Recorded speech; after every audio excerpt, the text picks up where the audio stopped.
blueberries. Wild. Yeah, taste it. They look tastes like Lola's. How does it taste like? So sweet. So sweet. Look, there's another one there. Hey, a bigger one. Isa sa mga nagbibigay sa akin ng saya tuwing uuwi ako rito sa Barlig Mountain Province, ang pagkakaroon ng pagkakataong makasama ang aking pamilya.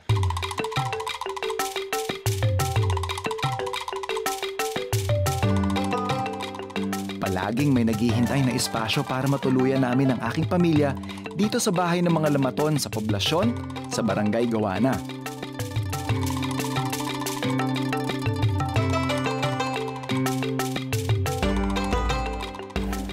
At tuwing nandito kami, hindi ko pinalalampas ang pagkakataong ma-enjoy ang mga simpleng salo-salo namin sa pagkainan. Basta naka-reserve sa akin to. Makipagkwentuhan at makipagtawanan kasama ang aking mga uncle at auntie. Cheers! Cheers! For more success. More success. Farm to table decades long. Okay, healthy. And of course, health. Matuto at dumiskubre ng mga bagay na lalo pang nagpapayaman sa kaalaman ko bilang isang igorot. At syempre, tumuklas ng iba pang mga pamamaraan para lalong mabigyang halaga ang mga pagkaing likas na matatagpuan sa napakayamang kabundukan ng Cordillera. Sa pagpapatuloy ng ating food adventure dito sa Barlig, pupunta tayo sa isa sa mga karatig bayan ng Gawana. Ito ang bayan ng Lias. Mahigit kumulang 1 oras na biyahe mula sa poblasyon. Mayaman sa kasaysayan ang lugar na ito. Dito naganap ang ilan sa mga malalaking mga labanan na nagpakita ng lakas at tapang ng mga igorot na nagpataob sa puwersa ng mga Kastila at Hapon.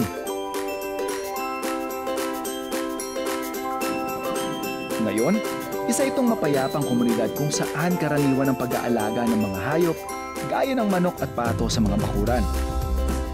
Itik din sa bunga ang mga punong makikita mong nagkalat sa bawat sulok ng bayan, tulad ng mga saging, papaya, pongkan, at maging mga wild tomatoes na malimit na tumutubo sa mga sulok-sulok.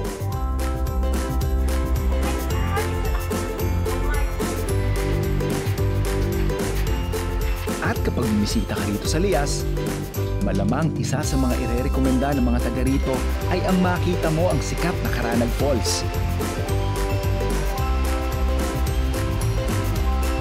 Isa itong nakatagong paraiso na madalas na pasyalan ng mga pamilya at magkakaibigan dito sa Lias.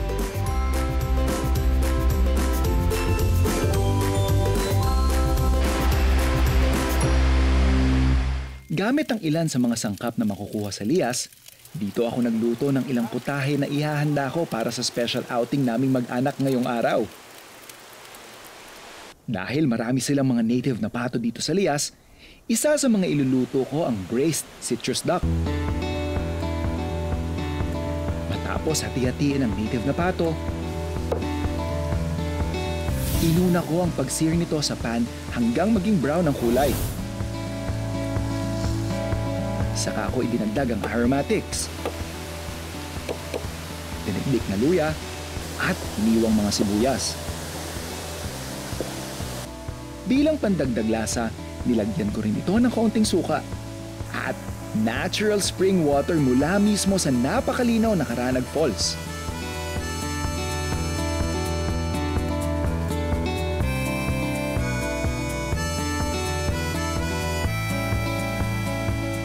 Titimplahan lang ito ng asukal, asin at paminta.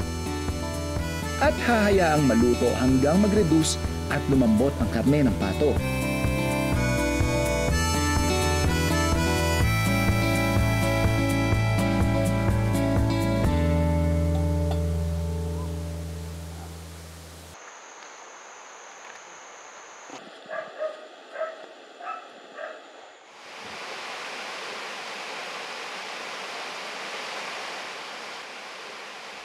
Isa sa mga naitatagong yaman ng Lias dito sa Barlig Mountain Province ang napakagandang Karanag Falls.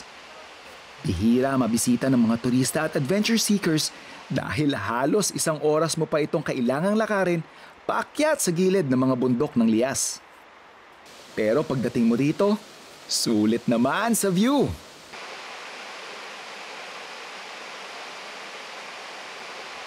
Kaya paborito itong puntahan ng mga lokal para mag-picnic at magsaya.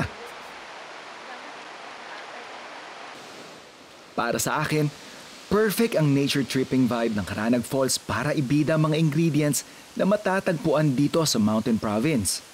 Lalo na ang mga sangkap na makukuha mo mismo dito sa Lias. Kasama dyan ang napakasimpleng barbecue dish na lalong pasasarapin ng kape na mula rito sa Cordillera, ang aking Coffee Rub Barbecue.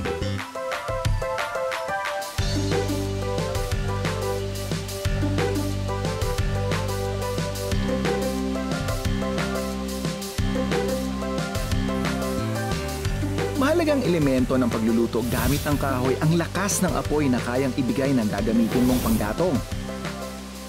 At dito sa Mountain Province, ang aming firewood of choice ay pine wood na galing sa aming paligid. Mas mabilis itong makapagparikit ng apoy dahil meron itong isang uri ng dagta na mabilis sumindi. Kaya epektibo itong gamitin lalo na kapag sa labas ka nagluluto. Ito yung pork natin.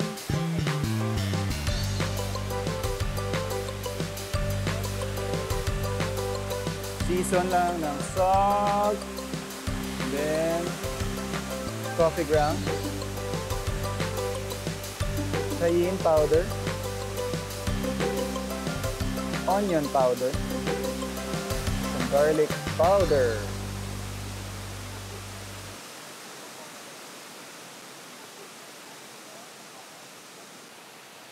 Ipapahid lang natin ang hinalo nating coffee rub sa tinimplahang pork belly. At pagkatapos, rekta na itong isasalang sa grill para ihawin.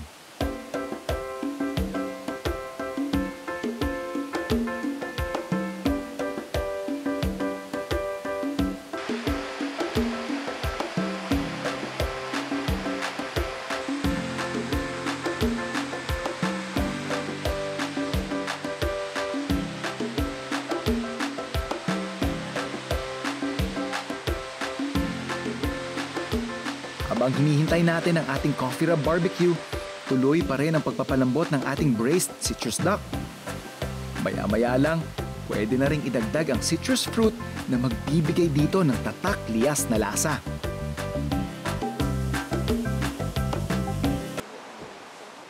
Bilang bahagi ng mainit na pagsalubong sa amin ng bayan ng Lias dito sa Barlig Mountain Province, pinagluto kami ng ilang lokal na kababaihan dito. Ipinakilala nila sa amin ang isa sa mga pinagmamalaki nilang tradisyonal na pagkain nila, ang intom. Gaya ng maraming ulam at pagkain dito sa Mountain Province, gawa ito mula sa mga halamang maaaring itanim sa isang simpleng bakuran, tulad ng dahon ng gabi at talbos ng kamote. At ang mga isda at talangka, madalas nahuhuli lamang sa mga malapit na ilog at sapa. I-demo ko yung ng intom na original na ginagawa ng mga parents namin noon. Ganito, oh. Kamote tops, at saka ihalo ko yung fish sa gitna. Ito ang katsiw namin. Galing sa buo namin kanina, kinuha namin kanina. Kaya ilagay natin dito, ganun. Tapos takpan natin ng vegetable. Ganyan. Ganyan.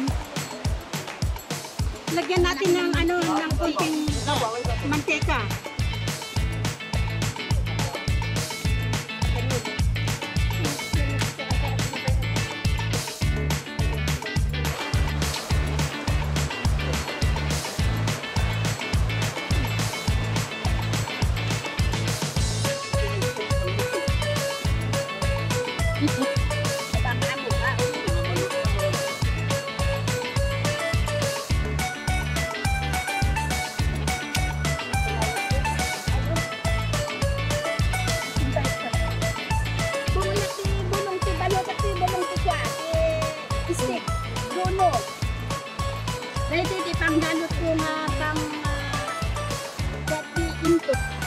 This is the original.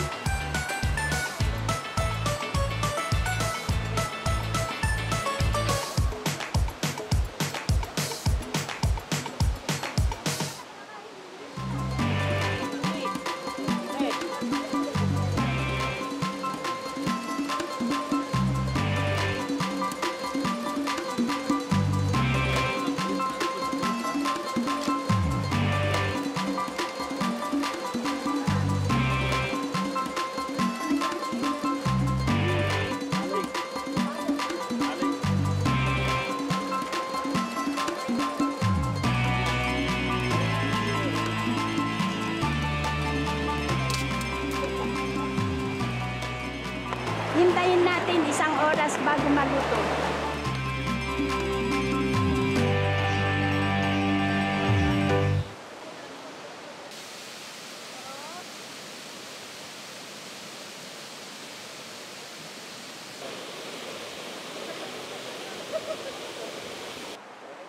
Matapos ang 1 oras ng pagluluto, hukayin na ang mga abo mula sa pinaglutuan ng intom.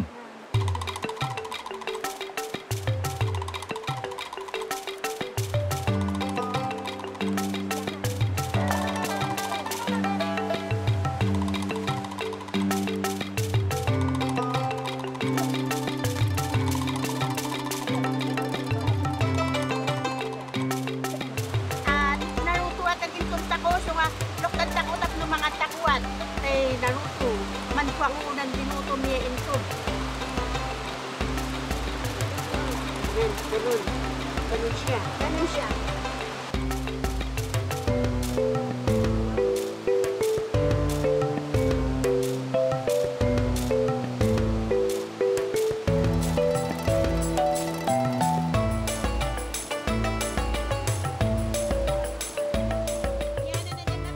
Siyempre, pagsasalu-saluhan ito ng lahat kasabay ng mainit na kanin at sabaw.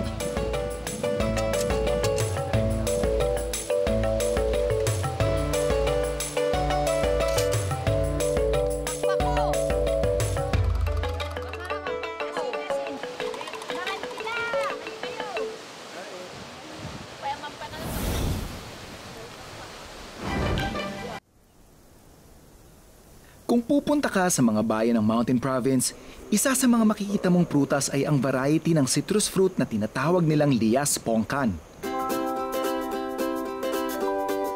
Kilala kasi ang bayang ito sa mga taniman nila ng matatamis na oranges na ito, na madalas mabibili mo sa murang halaga sa mga palengke at kahit sa gilid ng mga kalsada. Isa ang pamilya ni Kalim sa mga unang nagtanim ng prutas na ito dito sa Lias. At ngayon, kabilang ang Ben's Legacy Farm na itinaguyod ng mga magulang ni Kalim sa mga nakakapag-ani ng libu-libong kilo ng Lias Pongkan taon-taon para dalhin at ibenta sa iba't ibang mga karatig bayan tulad ng Bontoc at maging sa Baguio City. Ito pong spot na to, dito lahat na natamnan ng oranges is pioneer po siya ng Pongkan dito sa Lias Barlig Mountain Province. Nanggaling po lahat ng planting materials namin from BPI ng Department of Agriculture, Bureau of Plant Industry. Tinanim po ang mga ito noong 1998, 1997. So mga kaedad ko na po sila, around 24 years na po. Average po nakakapag-produce kami ng 1,000 kilos per cropping. Nag-start po ang harvest namin from late September to December po. Pero hindi kami nag-i-spray ng kaya organic po siya. Parang masasabi namin ng organic kasi wala po kami ini-spray chemicals. Pero nag-abono po kami ng complete fertilizer.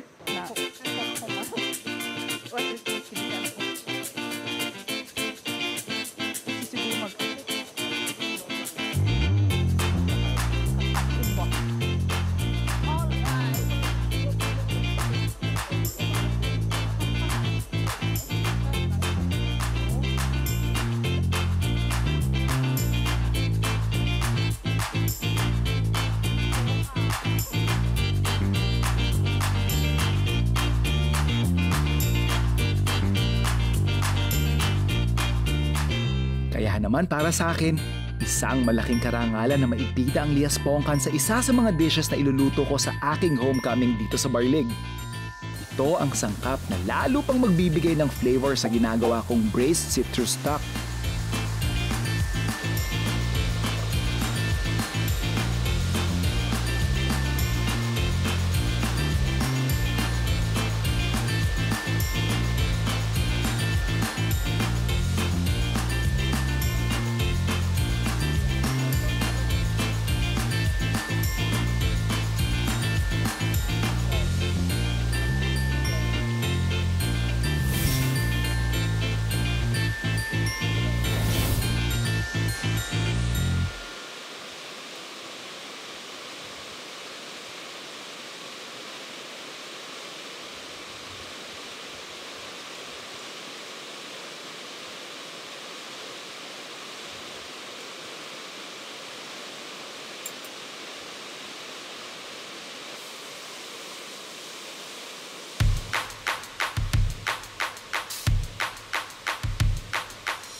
Bukod sa braised citrus duck at coffee rub barbecue, naisipan ko ring maghanda ng isang chicken dish gamit ang native na mga manok nila rito sa Lias at Tableya.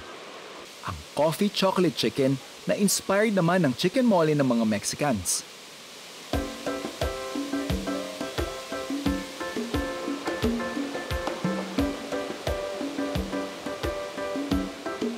Sa paghahanda nito, dinikdik ko muna ang base components ng ating sauce.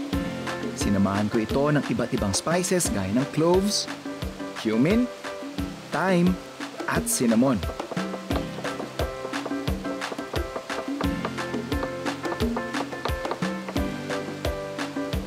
Saka ko dinagdag ang roasted peanuts.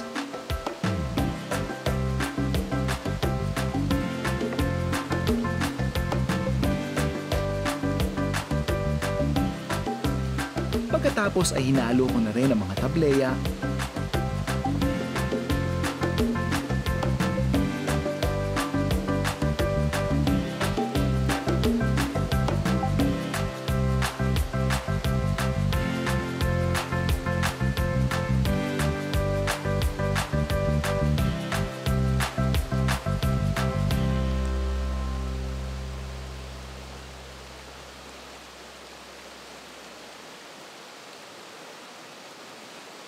at syempre, ang giniling na kape.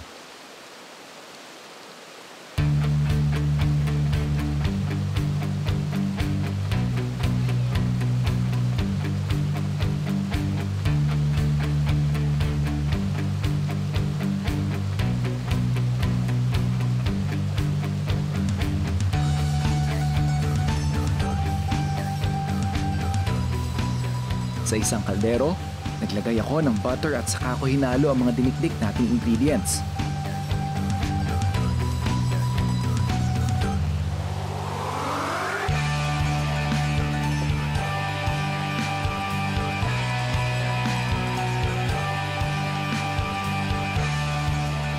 Pagkahalo ng mabuti, sinamahan ko na ito ng mga hiniwang kamatis,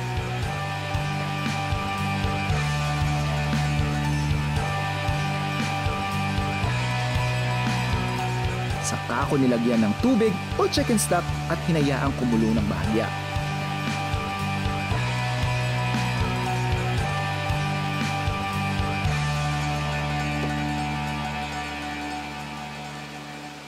Kapag naluto na ang coffee chocolate sauce, pwede nang ilagay ang mga hiniwang karne ng manok.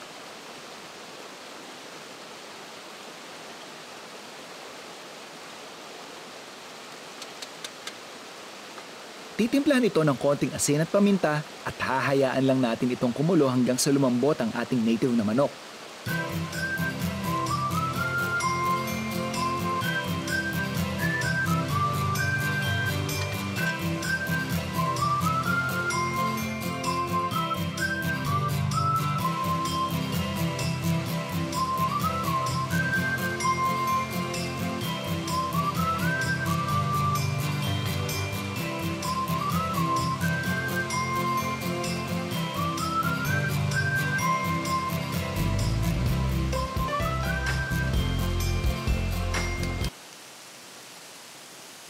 Isang very special picnic ang hinahanda ko para sa aking pamilya ngayong araw. At bida sa pagluluto ko today, ang mga sariwang sangkap na mula dito sa bayan ng Lias sa Barlig, Mountain Province. Gamit ang sikat na Lias Pongkan at native na pato na pinalalaki nila rito, nakagawa ako ng braised citrus duck. Ang karne ng baboy naman, sinamahan ko ng kape ng Mountain Province para mag-ihaw ng coffee rub barbecue.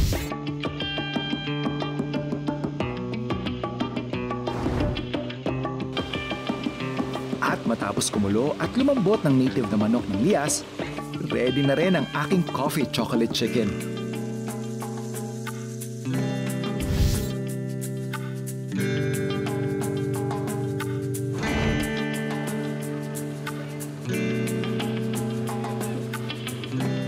Bao ng mga dishes na niluto ko sa Karanag Falls sa Lias, dumiretso kami sa isa pa sa mga masasabi kong hidden gems ng aking hometown.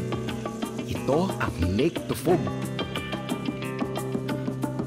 Marami sa mga lokal dito ang naniniwalang ang maliit na lawa na ito sa tuktok ng bundok ay dating crater ng isang extinct na bulkan. Ngayon, madalas itong pasyalan ng mga taga-Barlig na gusto lang mag-relax.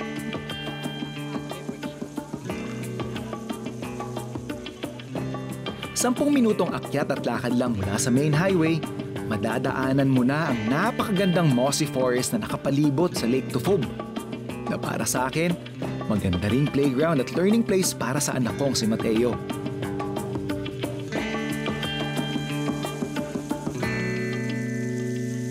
Mommy, I belly. Yummy. There's one more there.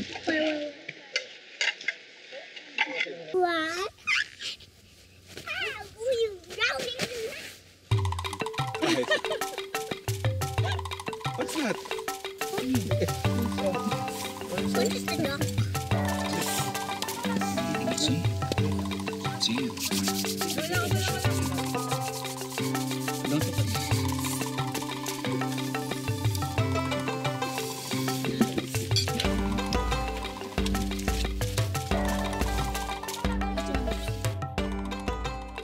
Lagi akong excited tuwing umuwi ako dito sa hometown ko sa Barlig, Mountain Province. Kasi para sa akin, it's all about being part of a happy family. Bukod sa quality time na pwede mong ibigay sa pamilya mo, bawat bagay at lugar na mapupuntahan mo rito ay magpapaalala sa iyong bahagi ka ng isang mas malaking pamilya. Mararamdaman mo yan sa kung paano ka yakapin ng kalikasan tulad ng isang mapagkalingang ina. Kung paano kang ituring na kapatid ng mga lokal na makikilala mo sa bawat ngiti at mainit na pagtanggap nila. Sa pagmamahal na binubuhos nila sa pagpapalaki at pag-aalaga ng mga pagkaing binabahagi nila sa iyo. At bilang kusinero at food explorer, masaya akong nagagamit ko rin ang mga natututunan ko sa aking personal na mga paglalakbay para lalong maging makabuluhan ang panahon na kasama ko ang pamilya ko. Masaya akong nasa piling ako ng isang mapag-arugang pamilya dito sa Barlig.